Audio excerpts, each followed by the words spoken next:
نحمده ونستعينه ونستغفره ونؤمن به ونتوكل عليه ونعوذ بالله من شرور أنفسنا ومن سيئات أعمالنا من يهده الله فلا مضل له ومن يضلل فلا هادي له ونشهد أن لا إله إلا الله وحده لا شريك له ونشهد أن سيدنا ونبينا وإمامنا ومولانا محمدا عبده ورسوله صلى الله تبارك وتعالى عليه وعلى آله وصحبه وبارك وسلم تسليما كثيرا كثيرا أما بعد فأعوذ بالله من الشيطان الرجيم بسم الله الرحمن الرحيم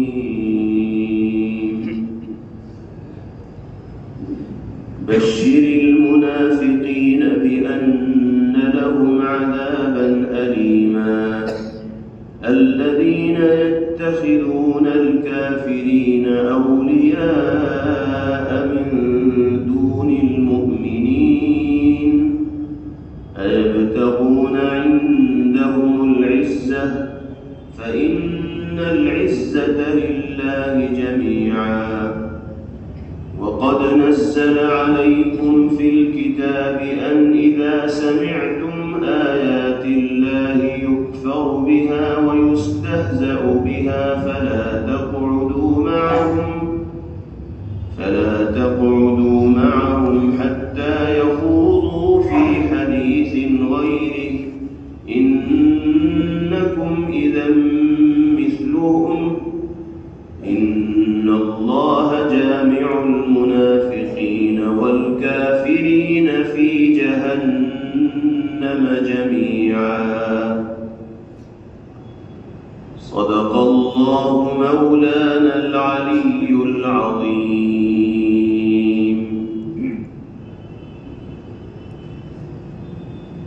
پچھلی آیات میں اللہ رب العزت والجلال نے اہل ایمان کو، یہود و نصارہ کو اور منافقین کو الگ الگ خطاب فرمایا تھا اور سب کو مشترکہ طور پر یہ ہدایت دی تھی اور نصیحت فرمائی تھی کہ سرکار دو عالم جناب محمد الرسول اللہ صلی اللہ تعالی علیہ وسلم جس دین و شریعت کو لے کر دنیا میں تشریف لائے ہیں اسی پر عمل اب انسانیت کے لیے باعث نجات و سرخروئی بن سکتا ہے. مسلمانوں سے کہا گیا تھا کہ تم ایمان پر ثابت قدمی کا مظاہرہ کرو. یہود و نصارہ سے کہا گیا تھا کہ تم قرآن مقدس کی حقانیت و صداقت کو تسلیم کرنے والے اور اللہ کے حبیب صلی اللہ علیہ وسلم کی ہدایات پر عمل کرنے والے بنو، کیونکہ پیغمبر علیہ السلام کی تشریف آوری کے بعد آپ سے پہلے جو شریعتیں دنیا والوں کے لیے باری تعالیٰ کی جانب سے متعین کی گئی تھی وہ سب منسوخ ہو چکی. توریت یقیناً اللہ کا کلام ہے، لیکن قرآن مقدس کے دنیا میں عام ہونے کے بعد توریت کے کلام الہی ہونے پر تو ایمان لایا جائے گا، البتہ اس کی ہدایات و تعلیمات پر عمل نہیں کیا جائے گا. انجیل کے کلام الہی ہونے پر تو ایمان لایا جائے گا، لیکن انجیل کی ہدایات و تعلیمات پر عمل نہیں کیا جائے گا. اب عمل قرآن و سنت کے اوپر ہوگا. اور منافقین سے کہا گیا تھا کہ تم دو رنگی چھوڑو، دو رخا پن جو تمہارے چہرے سے ظاہر ہوتا ہے اس سے اپنے آپ کو بچاؤ. اپنے ظاہر و باطن کو یکساں کرو.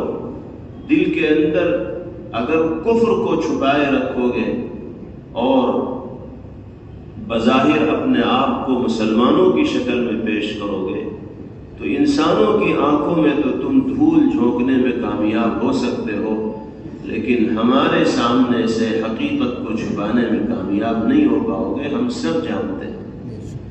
اس لیے راہ راست پر آ جاؤ، اپنے دل کو نفاق سے پاک کر لو، ورنہ دردناک اور تکلیف دہ عذاب کا سامنا کرنے کے لیے تیار ہو جاؤ. جو آیت مبارکہ آپ کے سامنے پڑھی گئی اس میں اللہ رب العزت والجلال نے منافقین کو خطاب فرمایا ہے اور ان سے کہا ہے کہ یہ تو راہ راست پر آ جاؤ، اپنے ظاہر و باطن کو یکساں کر لو، محمد عربی کی غلامی اختیار کر لو، ورنہ ایسے عذاب کا مزہ چکھنا پڑے گا کہ چھٹی کا دودھ یاد آ جائے. فرمایا گیا بشر المنافقین بأن لهم عذابا علیما. منافقین کو خبر دے دیجئے، بتلا دیجئے، جتا دیجئے، اس حقیقت کو ان کے سامنے واضح کر دیجئے کہ ان کے لیے نہایت ہی تکلیف دہ عذاب اللہ رب العزت والجلال نے تیار کر رکھا ہے. وہ عذاب ان کا منتظر ہے، یہ دنیا سے جائیں گے اور عذاب کے جال کے اندر پھنستے چلے جائیں. مختلف وجوہات ہیں منافقین کے مبتلا عذاب ہونے کی. ان میں سے ایک وجہ اللہ نے قرآن مقدس کے اندر بیان فرمائی کہ کہنے کو تو یہ مسلمان ہیں، اپنے آپ کو مسلمان ظاہر کرتے ہیں، باور کرتے ہیں، لیکن گٹھیا ان کی اسلام دشمن طاقتوں سے جڑتی ہے. ہاں میں ہاں ان کی ملاتے ہیں، دوستیاں ان سے گانٹتے ہیں اور بظاہر اپنے آپ کو مسلمان کہتے ہیں، دونوں ہاتھوں میں لڈو لینا چاہتے ہیں. اصل میں منافقین یہ سوچتے تھے کہ غلبہ تو یہاں کفر ہی کو حاصل ہونا ہے، مسلمان تو تھوڑے سے ہیں، کہاں وہ پورے علاقے کے اوپر قابض ہو جائیں گے، حاکم بن جائیں گے، اقتدار کیسے ان کے ہاتھ میں آئے گا. اس لیے کفار و مشرکین سے یہ اپنا ناتا اور رشتہ توڑنا نہیں چاہتے تھے، اندر اندر ان سے سانٹھ گانٹھ رکھتے تھے اور ان کو اطمینان دلاتے رہتے تھے کہ تم ہمارے ظاہری اعمال سے شک و شبے کے اندر مبتلا مت ہونا، ہم ہیں تو تمہارے ہی، بس ساتھ لگے رہتے ہیں مسلمانوں کے. یہ کہہ کے کفار و مشرکین کی ہمنوائی کو اختیار کرتے تھے اور مسلمانوں کے صفوں میں شامل ہو کر یہ کہتے تھے کہ ہم تو مسلمان ہیں. مسلمانوں کو کامیابی ملتی تھی تو مال غنیمت میں اپنی شمولیت کے دعوے دار ہو جاتے تھے، اور کسی طرح کی آزمائش کا سامنا کرنا ہوتا تھا تو پتلی گلی سے پیچھے کو نکل جایا کرتے تھے اور ادھر ادھر کی باتیں کر کے ہیلے تراشیاں کرنے لگتے تھے. اللہ نے ان کی پول کھولی اور ارشاد فرمایا الذين يتخذون الكافرين أولياء من دون المؤمنين. منافقین کو دردناک عذاب کی خبر آپ سنا دیجئے. وہ منافق جو مسلمانوں کے بجائے کافروں کو دوست بناتے ہیں. یہاں کافروں سے مراد وہی طاقتیں ہیں جو اسلام کے خلاف متحرک و سرگرم رہنے والی ہیں، مسلمانوں کو نقصان پہنچانے کے در پہ رہنے والی ہیں. ایسی طاقتوں سے اگر دوستی گانٹھی جائے گی تو یہ طاقتیں آستین کا سانپ بنے گی اور اسے بھی ڈسیں گی جو اپنے مفاد کی خاطر ان سے دوستی کر رہا ہے. أَيَبْتَغُونَ عِندَهُمُ الْعِزَّةَ فَإِنَّ الْعِزَّةَ لِلَّهِ جَمِيعًا. کیا یہ منافق ان اسلام دشمن طاقتوں کے پاس عزت تلاش کر رہے ہیں؟ حالانکہ عزت تو ساری کی ساری اللہ ہی کی ہے. قرآن کریم میں مختلف جگہوں پر یہ مضمون بیان کیا گیا ہے کہ کفار و مشرکین کو دوست نہ بنایا جائے، ان سے دوستی نہ گانٹھی جائے۔ تو اس کا مفہوم ہمیں سمجھ لینا چاہیے۔ اس کا مطلب ہرگز یہ نہیں ہے کہ کسی غیر مذہب سے تعلق رکھنے والے انسان کے ساتھ حسن خلق کا اور اچھے سلوک اور برتاؤ کا مظاہرہ نہ کیا۔ پیغمبر علیہ الصلوۃ والسلام نے سب کے ساتھ بہترین اخلاق سے پیش آنے کی تلقین کی۔ آپ کی خدمت میں ایک یہودی غلام رہا کرتا تھا، وہ بیمار ہوا تو جناب رسول اللہ صلی اللہ علیہ وسلم اس کی مزاج پرسی کے لیے گھر تشریف لے گئے۔ اگر کسی غیر مسلم کا جنازہ بھی نبی کریم علیہ الصلوۃ والسلام کے سامنے سے گزرتا تھا تو بعض دفعہ ایسا بھی ہوا کہ آپ احترام کی بنا پر، انسانی جان کی احترام کی بنا پر کھڑے ہو گئے، اپنی موت کو یاد کر کے کہ جیسے آج یہ انسان میت کی شکل میں کاندھوں پر سوار کر کے لے جایا جا رہا ہے، اسی طرح ہر انسان کو ایک دن اسی سفر پر جانا ہے۔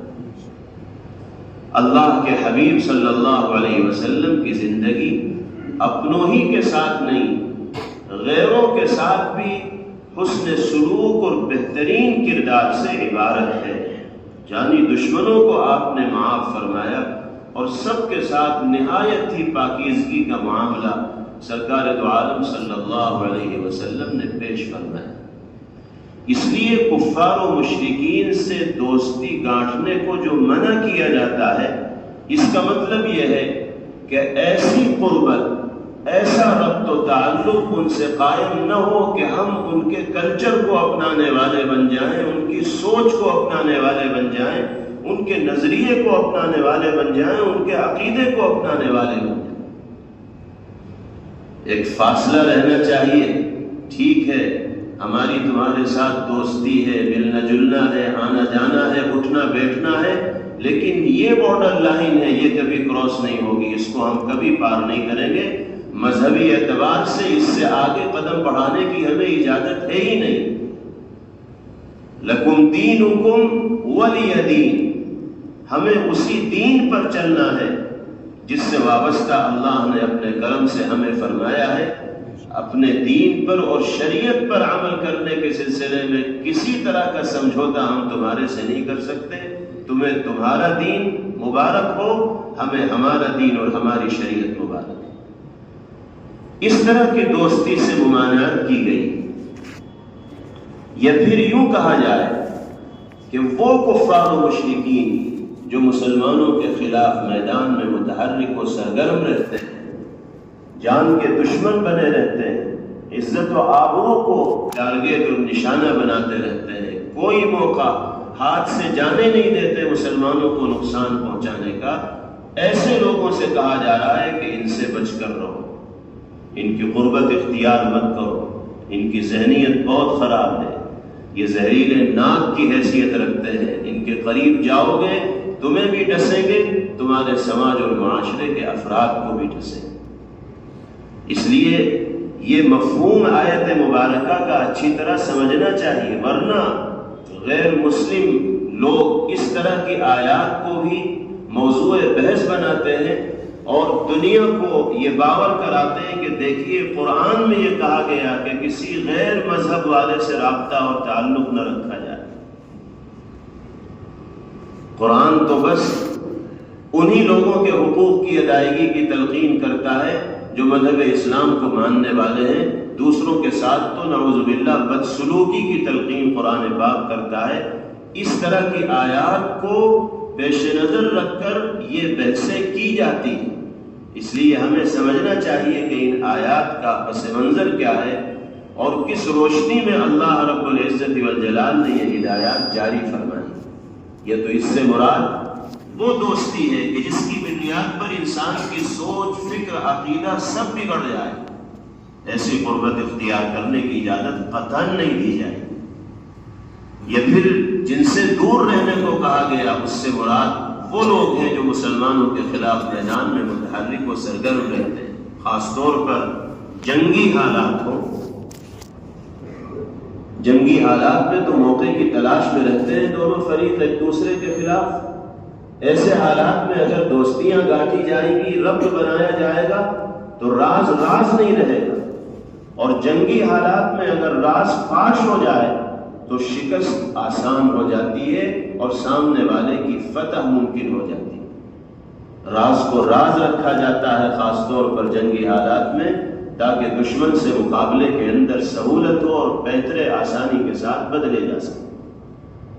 منافقین کا یہ طریقہ تھا کہ ایک طرف تو مسلمانوں کی بولی بول کر ان کی صفوں میں شامل ہوتے تھے اور دوسری طرف کفار و مشرکین کی ناک کے بال بھی بنے رہتے تھے اور ان سے بھی دوستیاں گاٹتے تھے اور الگ میں جا کر ان سے کہا کرتے تھے کہ ہیں تو ہم تمہارے ہی لگے ہوئے ہیں، ان کے ساتھ مطمئن رہو، ہم سارے راز ان کے تمہیں دیتے رہے. اللہ فرماتے ہیں ایبتغون عندہم العزہ، ان کے پاس جا کر ان کی ہمنوائی اور حمایت اختیار کر کے تم عزت چاہتے ہو. عزت تو اللہ کے قرب کے نتیجے میں انسان کو ملے گی، کیونکہ عزت دینے والی ذات بھی اسی کی ہے اور عزت سے محروم کرنے والی ذات بھی اسی کی. اس کے بعد والی آیت مبارکہ میں اللہ رب العزت والجلال نے ایک عمومی ہدایت تمام لوگوں کو فرمائی ہے، بالخصوص اہل ایمان کو یہ تاکید فرمائی ہے کہ تم اچھے لوگوں کے ساتھ اٹھنا بیٹھنا رکھو.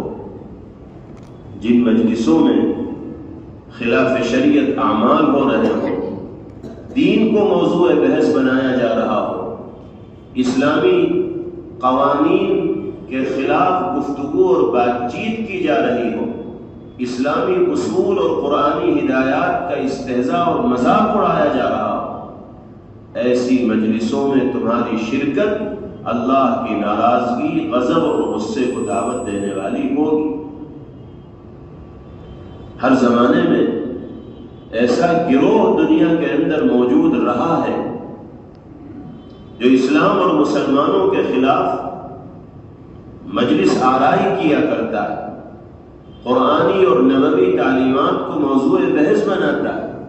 جناب رسول اللہ صلی اللہ علیہ وسلم کے زمانے میں بھی اس طرح کے لوگ تھے جن کی مجلسوں کا موضوع ہی اسلامی قوانین اور نبوی ہدایات ہوا کرتی تھی. وہ مختلف طرح کے اعتراضات قوانین اسلامیہ پر کرتے تھے اور مسلمانوں کے ذہن خراب کیا کرتے تھے پھر اسلامی قانون کے سلسلے میں، اور لوگوں کو راہ راست سے بھٹکانے کی کوشش کرتے تھے. آج بھی آپ کو دنیا میں اس طرح کے لوگ مل جائیں گے، غیروں میں تو اس طرح کے لوگ ہیں ہی. افسوس یہ ہے کہ غیروں کی گفتگو سے متاثر ایک جماعت اپنوں میں بھی ایسی تیار ہو گئی ہے جو کہنے کو مسلمان ہیں لیکن اسلام کے قرآن پاک کے متعدد قوانین ان کے گلے سے نیچے نہیں اترتے، حلق سے نیچے نہیں اترتے، بحث کا موضوع بناتے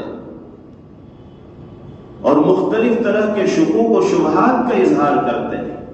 یہ وہی لوگ ہیں جو غیروں کے پروپیگنڈے سے متاثر ہوئے، انہوں نے قرآنی اور نبوی تعلیمات و ہدایات کے سلسلے میں شک و شبے کے اندر مبتلا کرنے کی کوشش کی، سازش رچی. یہ اس سازش کے جال میں پھنس گئے. کہنے کو مسلمان ہیں لیکن بولی انہی لوگوں کی بولتے ہیں جو رات دن اسلام اور مسلمانوں کے خلاف ریشہ دوانیوں میں مصروف ہوتے ہیں.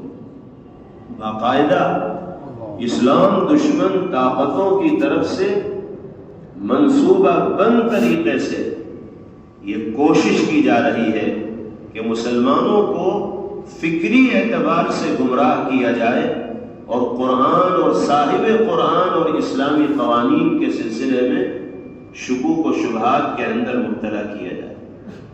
آج کل سوشل میڈیا کا دور ہے، نہ جانے کتنے چینل یوٹیوب پر آپ کو ایسے مل جائیں گے کہ جو اسلامی نام سے جاری ہیں لیکن اس میں گفتگو کرنے والے جو لوگ ہوتے ہیں وہ اسلام کی جڑوں کو کھوکھلا کرنے کا کام کرتے ہیں.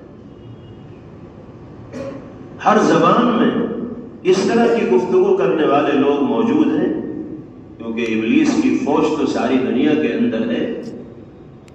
جتنی زبانیں دنیا میں بولی جاتی ہیں اتنی زبانوں میں لوگ ابلیسی مشن کو تقویت پہنچانے کا کام کر رہے ہیں۔ حق و باطل کا روز اول سے ٹکراؤ ہے، آج بھی یہ ٹکراؤ ہے اور آئندہ بھی یہ ٹکراؤ رہے گا۔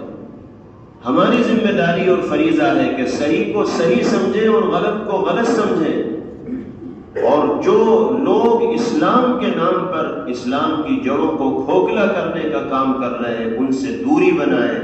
اگر قربت رہے گی تو ایک دن خدا نخواستہ وہ آئے گا کہ ہم بھی ان کی جماعت کا حصہ بن جائیں گے، جیسے بہت سے دوسرے بن گئے۔ آپ کو حیرت ہوگی، عربی زبان میں 1 گھنٹے کی گفتگو ایک چینل پر اسلامی شکل و صورت رکھنے والا ایک شخص کرتا ہے، اور اس میں اس کا موضوع ہے حل القرآن کلام اللہ۔ اس عنوان پر وہ گفتگو کرتا ہے کہ کیا قرآن اللہ کا کلام ہے؟ وہ پوری گفتگو میں یہ ثابت کرنے کی کوشش کرتا ہے کہ قرآن کلام الہی نہیں ہے، نعوذ باللہ۔ فرضی من گھڑت بودے دلائل پیش کرتا ہے وہ اپنے دعوے کو ثابت کرنے کے لیے، فلسفیانہ گفتگو کرتا ہے، عقلی گھوڑے دوڑاتا ہے، اور سامنے والوں کو یہ باور کرانے کی کوشش کرتا ہے کہ قرآن اللہ کا کلام نہیں ہے۔ اب آپ بتائیے کہ جو آدمی دین کی بنیادوں کو اچھی طرح جاننے اور سمجھنے والا نہیں ہوگا، دینی معلومات کے سلسلے میں اس کو کوئی زیادہ جانکاری نہیں ہوگی، اہل علم سے اس کا کوئی رابطہ نہیں ہوگا، آزادانہ ماحول میں اس نے زندگی گزاری ہوگی، مسلم گھرانے میں پیدا ہوا ہوگا، اس کے سامنے جب اس طرح کی بحث آئے گی تو وہ قرآن کے بارے میں شک و شبہ میں مبتلا ہوگا نہیں ہوگا؟ ہم تو اللہ کا شکر ہے اسلامی ماحول میں رہتے ہیں، مدرسوں کے بیچ میں زندگی گزارتے ہیں، دن میں 50 مرتبہ علماء سے ملاقات کا موقع بھی میسر ہوتا ہے، دینی مجلسیں بھی بارہا میسر ہو جاتی ہیں، لیکن دنیا میں کتنی بڑی تعداد ایسے مسلمانوں کی ہے جن کی زندگیاں بیت جاتی ہیں اور ان کو اسلامی ماحول میسر نہیں ہوتا، کوئی صحیح دینی رہنمائی کرنے والا انسان ان کو نہیں ملتا۔ مسلم گھرانے میں وہ پیدا ہیں لیکن دین کی بنیادی معلومات سے نابلد ہیں، ان کے سامنے جب اس طرح کی گفتگو بار بار ہوگی تو اللہ کے کلام کے سلسلے میں شک و شبہ یقینی طور پر دل کے اندر پیدا ہوگا، اور جہاں شک و شبہ پیدا ہوا وہاں گردن سے اسلام کا توق اترا اور انسان ضلالت و گمراہی کے اندر مبتلا ہو گیا۔ یہ تو ایک عنوان میں نے آپ کے سامنے مثال کے طور پر ذکر کیا ہے، ورنہ اسلام دشمن طاقتوں کا تو یہ مشن ہے، ان کی پوری ٹیم اسی کام پر لگی ہوئی ہے کہ کس طریقے سے شکوک و شبہات کو عام کیا جائے، پھیلایا جائے۔ اسی لیے کہا جاتا ہے کہ سوشل میڈیا پر ہر طرح کے لوگ موجود ہیں، رب و یابس، اچھے برے، تمام لوگوں کی بھیڑ ہے۔ کسی کی چرب زبانی سے متاثر ہو کر اس کا گرویدہ ہرگز نہ ہونا چاہیے، اسے فالو بالکل نہ کرنا چاہیے۔ جب تک معتبر علماء سے مشورہ آپ کسی کے بارے میں نہ کر لیں اس وقت تک اس کی بات کو توجہ سے سننے کی ضرورت ہے ہی نہیں۔ معتبر علماء سے ہم رابطے میں رہیں، کوئی بھی نئی بات ہمارے سامنے آئے تو عالم دین سے اس کے بارے میں معلومات کریں، پھر اگلا قدم اٹھائیں۔ سوشل میڈیا پر ہونے والی گفتگو سے متاثر ہو کر کسی جانب ذہن بنا لینا، کوئی سوچ اپنے دل کے اندر قائم کر لینا، یہ خطرے سے خالی نہیں ہے۔ بعض دفعہ ایسی خطرناک چیز اس طرح کی صورتحال میں پیش آ جاتی ہے کہ ایمان کے بھی لینے کے دینے پڑ جاتے ہیں، اور ایمان سے زیادہ قیمتی چیز ہمارے اور آپ کے لیے کوئی دوسری نہیں ہو سکتی۔ اللہ تعالیٰ اس آیت مبارکہ میں یہی فرما رہے ہیں کہ دیکھ بھال کے لوگوں کے ساتھ اٹھنا بیٹھنا کیا کرو۔ ہر جگہ جا کے بیٹھنا شروع کر دیا، بات چیت میں مشغول ہو گئے اور لوگوں کے ساتھ دوستیاں گانٹنے لگے، ایسا نہ ہونا چاہیے۔ جو لوگ اچھی سوچ کے ہوں، اچھی فکر کے ہوں، دینی مزاج رکھنے والے ہوں، انہی کے ساتھ تمہارا اٹھنا بیٹھنا اور میل جول ہوگا تو فائدہ ہوگا۔ اور اگر اللہ کی نافرمانی، غضب اور غصے کو دعوت دینے والے لوگوں کے درمیان اٹھو گے بیٹھو گے تو ایک نہ ایک دن وہی رنگ تم پر بھی چڑھے گا جو رنگ وہاں بیٹھے ہوئے اکثر و بیشتر لوگوں کے اوپر چڑھا ہوا ہے۔ اس لیے فرمایا گیا وَقَدْ نَزَّلَ عَلَيْكُمْ فِي الْكِتَابِ أَنْ إِذَا سَمِعْتُمْ آيَاتِ اللَّهِ يُكْفَرُ بِهَا وَيُسْتَهْزَأُ بِهَا فَلَا تَقْعُدُوا مَعَهُمْ حَتَّى يَخُوضُوا فِي حَدِيثٍ غَيْرِهِ إِنَّكُمْ إِذًا مِثْلُهُمْ إِنَّ اللَّهَ جَامِعُ الْمُنَافِقِينَ وَالْكَافِرِينَ فِي جَهَنَّمَ جَمِيعًا۔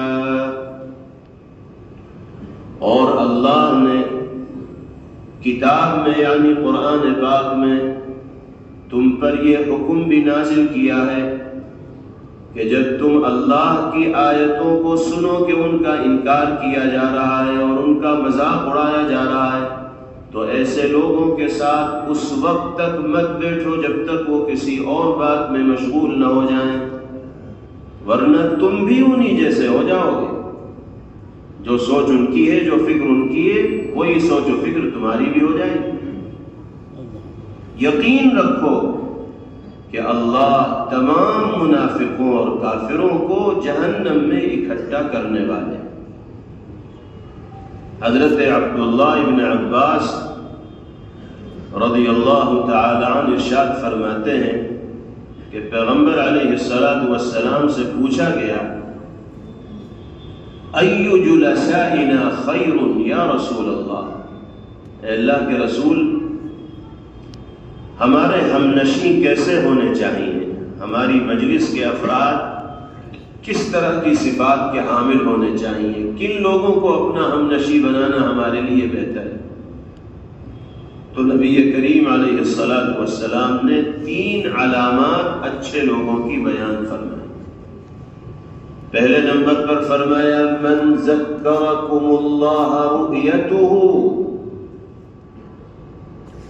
ایسے لوگوں کے پاس اٹھنا بیٹھنا رکھو جن کو دیکھ کر اللہ کی یاد ستانے لگے، ان کے چہرے پر ایمان کا نور ہو، عبادات کی وجہ سے پیشانی روشن ہو، ایمانی کشش ان کے چہرے مہرے میں اور شخصیت کے اندر پائی جاتی ہو، جن کی صحبت اختیار کر کے دل کی کیفیت میں تبدیلی کا احساس ہوتا ہو اور اللہ کے احکامات پر عمل کرنے کا جذبہ بیدار ہوتا ہو، ایسے لوگوں کو تلاش کرو اور جتنا وقت مل جائے غنیمت جان کر ان کی صحبت میں بیٹھو۔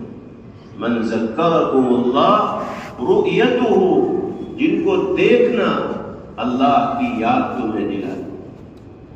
دوسرے نمبر پر فرمایا وزاد فی علمکم منطقہ، ایسے لوگوں کے پاس اٹھنا بیٹھنا رکھو کہ جن کی گفتگو اور بات چیت تمہارے علم میں اضافے کا باعث و ذریعہ بنے، تمہیں کچھ ملے ان کے پاس بیٹھنے کے نتیجے۔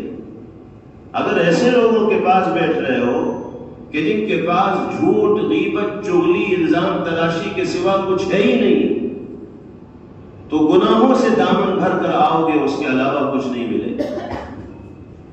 ایسے لوگوں کو تلاش کرو کہ جن کے پاس 2-4 منٹ بھی بیٹھو گے تو ان کی گفتگو کے ذریعے قلب میں نورانیت کا احساس کرو گے، علم میں اضافے کا احساس کرو گے، اور جب صحیح علم انسان کے پاس آتا ہے تو پھر عمل کا جذبہ بھی اس کے دل کے اندر پیدا ہوتا ہے۔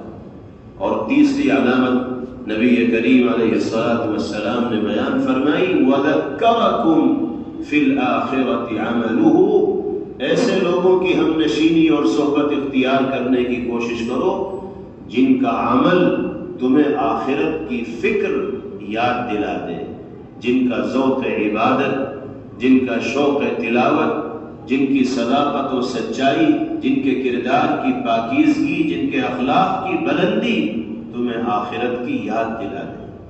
واقعتاً ایسا معیار دوستی بنانے کا پیغمبر علیہ السلام نے بیان فرمایا ہے کہ اگر انسان اسی معیار کی بنیاد پر آپس میں روابط قائم کرے گا تو اس کی دنیا بھی آباد و شاداب ہوگی اور آخرت میں بھی سرخروئی اور سرفرازی اس کا مقدر بنے گی۔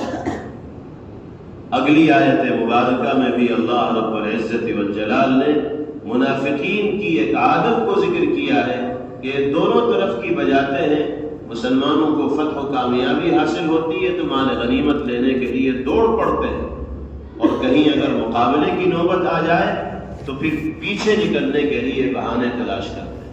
فرمایا الذين يتربصون بكم فإن كان لكم فتح من الله قالوا ألم نكن معكم۔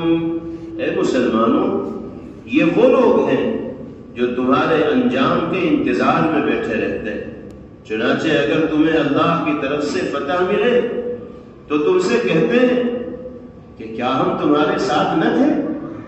یعنی سوال کرتے ہیں کیا ہم تمہارے ساتھ نہ تھے؟ بھائی ہم تو تمہارے ہی ساتھ ہیں، ہمیں بھی شامل کرو نا غنیمت میں۔ تب یہ کہتے ہیں اگر فتح ملے۔ وَإِن كَانَ لِلْكَافِرِينَ نَصِيبٌ قَالُوا أَلَمْ نَسْتَحْوِذْ عَلَيْكُمْ وَنَمْنَعْكُمْ مِنَ الْمُؤْمِنِينَ۔ اور اگر کافروں کو فتح نصیب ہو تو کافروں سے جا کے کہتے ہیں کیا ہم نے تم پر قابو نہیں پا لیا تھا، اور کیا اس کے باوجود ہم نے تمہیں مسلمانوں سے نہیں بچایا؟ کافروں پہ احسان رکھتے ہیں کہ بھائی ہم ہی پیچھے ہٹ گئے جو تمہیں جیت مل گئی، ورنہ ہم لگے رہتے نا مسلمانوں کے ساتھ، تم میں سے ایک نہ آ پاتا یہاں۔ ہمارا احسان مانو، اس لیے ہمیں بھی شامل کرو جیت میں، اور جو مان ملا ہے اس میں ہمارا حصہ لگاؤ۔ تو دونوں طرف سے اپنی جیب گرم کرنے کے چکر میں لگے رہتے تھے، ادھر سے بھی فائدہ ملے ادھر سے بھی فائدہ ملے۔ اللہ فرماتے ہیں فَاللَّهُ يَجْمَعُ بَيْنَكُمْ يَوْمَ الْقِيَامَةِ وَلَنْ يَجْعَلَ اللَّهُ لِلْكَافِرِينَ عَلَى الْمُؤْمِنِينَ سَبِيلًا۔ بس اب تو اللہ ہی قیامت کے دن تمہارے اور ان کے درمیان فیصلہ کریں گے، اور اللہ کافروں کے لیے مسلمانوں پر غالب آنے کا ہرگز کوئی راستہ نہیں چھوڑیں گے۔ اللہ تعالی ہم سب کو ایمانی تقاضوں پر عمل کرنے کی توفیق نصیب فرمائے، اور ہر طرح کی بدعملی سے باری تعالی ہم سب کی حفاظت فرمائے۔ اگلی آیات میں بھی منافقین کی بعض عادات کا تذکرہ کیا گیا ہے، اور پھر عمومی ہدایات اللہ رب العزت والجلال نے فرمائی ہیں۔ وآخر دعوانا ان الحمد للہ رب العالمین۔ Thanks for watching. Don't forget to like, comment, share and subscribe to Al Wahid channel.